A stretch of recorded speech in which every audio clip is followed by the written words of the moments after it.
Hola, mi nombre es Karen, es de mi compañera es Valeria y es de mi compañero es Miguel y les vamos a hablar un poco más sobre el M-19. Bueno, les voy a hablar un poco más sobre el contexto histórico y sociopolítico del grupo armado. Entonces el M-19 surge como una segunda generación de las guerrillas en Colombia y surge entre los años 70 y 80. Hay que hablar un poco antes para poder dar un contexto global sobre la aparición del M-19, entonces por eso es que voy a hablar en 1948 en la muerte de Gaitán. Gaitán era la esperanza de Colombia, era el que iba a marcar un cambio total en la democracia colombiana. Entonces él movilizaba masas, la gente lo seguía a donde fuera. Entonces se da una respuesta a la muerte de Gaitán y fue la violencia. Esta violencia solo se intensificaba y Rojas Pinilla apoyaba al pueblo en toda esa revolución, en toda la revolución. Rojas Pinilla daba una solución muchísimo más perceptible para el pueblo y eso hizo que los liberales le retiraran su apoyo, por lo que él decidió buscar otro partido político llamado la ANAPO.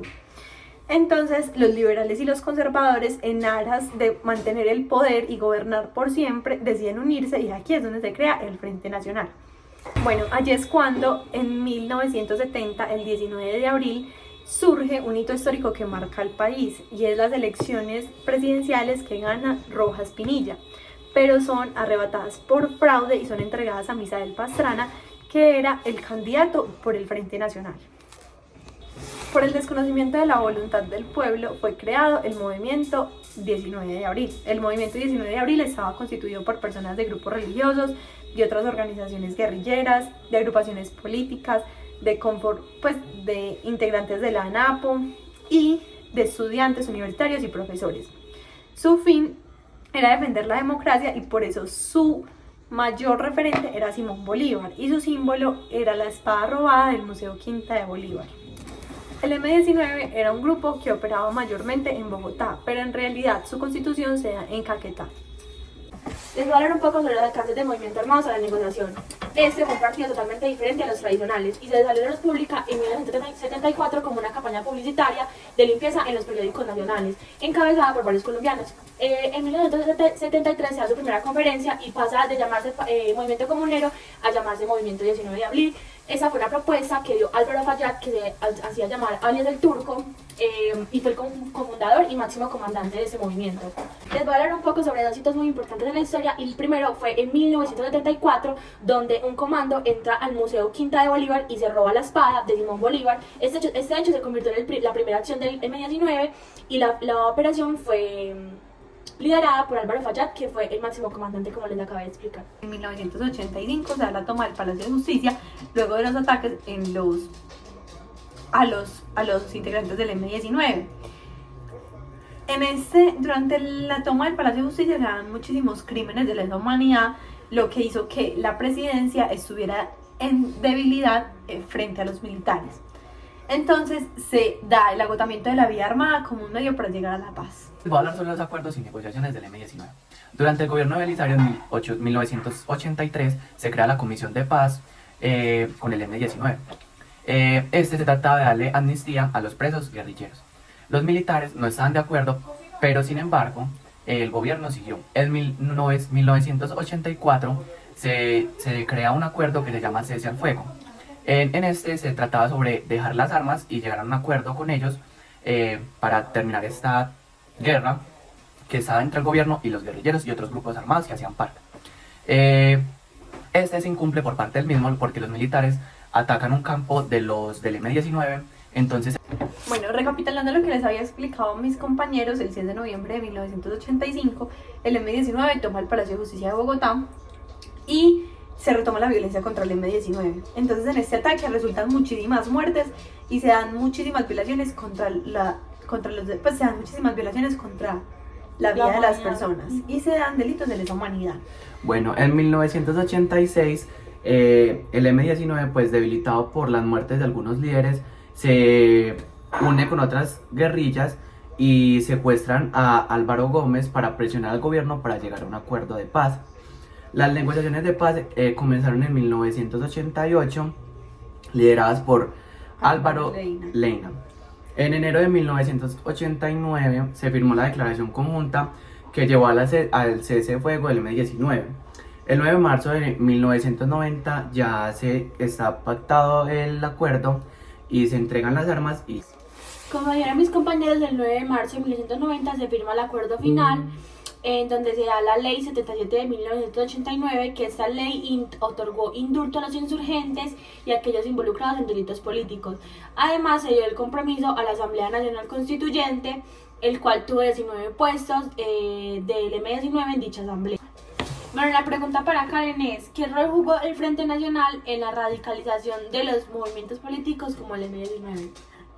Bueno, el Frente Nacional juega un papel súper importante porque es debido a la unión de liberales y conservadores que se da este cierre al poder de otros partidos. O sea, ya ningún otro partido podía participar y ellos creían que podían gobernar perpetuamente con, pues, como con este acuerdo de que cada 4 años uno, cada 4 años otro. Pero pues influye muchísimo porque creen que pueden gobernar perpetuamente. Karen, entonces ¿tú crees que pudo haber sido diferente si no existiera este acuerdo entre liberales y conservadores? Bueno, si no hubiera existido el Frente Nacional, yo creo que eso hubiera sido muy diferente, porque precisamente ese fraude electoral se dio a que el Frente Nacional quería gobernar y quería gobernar perpetuamente. Tal vez si el Frente Nacional no hubiera existido, hubiera ganado legítimamente Rojas Pinilla como fue votación popular. Bueno, la pregunta para Valeria: ¿qué impacto tuvieron las acciones urbanas del M19, como la toma de la Embajada de la República Dominicana o el Palacio de Justicia, en la percepción pública del grupo? Bueno, la toma de la Embajada de la República Dominicana fue vista como una demostración de justicia y astucia del M19. A pesar de que el gobierno considera la amnistía al grupo, se dio la toma del Palacio de Justicia por el incumplimiento de los militares al acuerdo. Lo que hace la toma del Palacio de Justicia fue como un desastre político, ya que murieron muchos civiles y muchos magistrados en esa toma, lo que minó la legitimidad del M19 y mostró la fragilidad del proceso de paz. Y esta acción pues dejó una mancha imborrable para la historia de toda la humanidad. Bueno, la pregunta para Miguel: el M19 tomó un enfoque más simbólico en sus primeros actos, como el robo de la espada de Bolívar. ¿Qué significa esto en términos de identidad política y de lucha? Bueno, pues ellos les querían demostrar al gobierno y al pueblo colombiano de que la espada de Simón Bolívar era como símbolo de independencia y democracia, que es de lo que él hizo desde un principio. Con esto le mostraron pues como al pueblo de que ellos querían hacer justicia y demostrar pues que debía de haber una democracia y que no podía ser arrebatado por la anarquía de ellos. Bueno, les vamos a hablar como de la herramienta de construcción de paz. Primero les voy a hablar sobre el peace deal. Entonces comienza todo en 1970, como ya lo hemos hablado, por las elecciones presidenciales ganadas por Isabel Pastrana por fraude electoral a Gustavo Rojas Pinilla. Bueno, las negociaciones de paz iniciaron en 1988 en Corinto, Obo y Medellín. El acuerdo final se firmó el 9 de marzo de 1990 en diferentes regiones del país, como lo son el Magdalena, el Tolima y el Cauca. Bueno, por eso se expide la Ley 77 de 1989, por la cual se faculta al presidente de la República para conceder indultos que regulen casos de cesación en materia penal y de expedición de autos inhibitorios en el desarrollo de la política de reconciliación. Este acuerdo tenía 10 puntos y 7 eran de carácter político. Con los acuerdos firmados el 23 y 24 de octubre del 84 se dio orden de iniciar el cese al fuego, que fue en búsqueda de la justicia social. Y durante el gobierno de Virgilio Barcos se crea la Consejería para la Reconciliación. Las negociaciones de paz comenzaron en noviembre del 88, lideradas por Álvaro Leyna. Y el M19 en realidad dejó las armas en 1990 y se transformó en el partido Alianza Democrática. Bueno, y ahora vamos a hablar sobre los acuerdos más importantes que se firmaron. Como primero tenemos la incorporación a la vida civil de los guerrilleros. Segundo tenemos la Circunscripción Especial de Paz. Tenemos el Fondo Nacional para la Paz, La reforma electoral. La reforma a la justicia. la Comisión Académica No Gubernamental sobre Estupefacientes, Otros temas relacionados con el pacto político, la paz y la democracia. La desmovilización y dejación de armas del M19. la Comisión de Seguimiento. Y el plan de seguridad.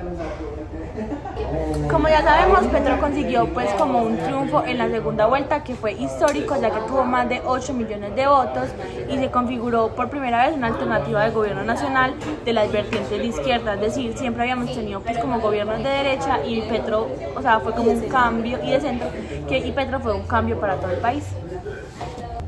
Otro claro ejemplo es Antonio José Navarro Wall, que fue un exguerrillero y político colombiano que fue designado por el presidente César Gaviria como ministro de Salud. También ha sido alcalde de Pasto, ha participado en la Asamblea Constitucional. Participó en la Asamblea Constituyente de 1991, fue representante a la Cámara por Bogotá, fue gobernador de Nariño y también fue senador de la República. Con la iniciativa estudiantil La Séptima Papeleta se logra la designación de los miembros de la Asamblea Constituyente del 91 y también la Alianza Democrática en el M19. Gracias.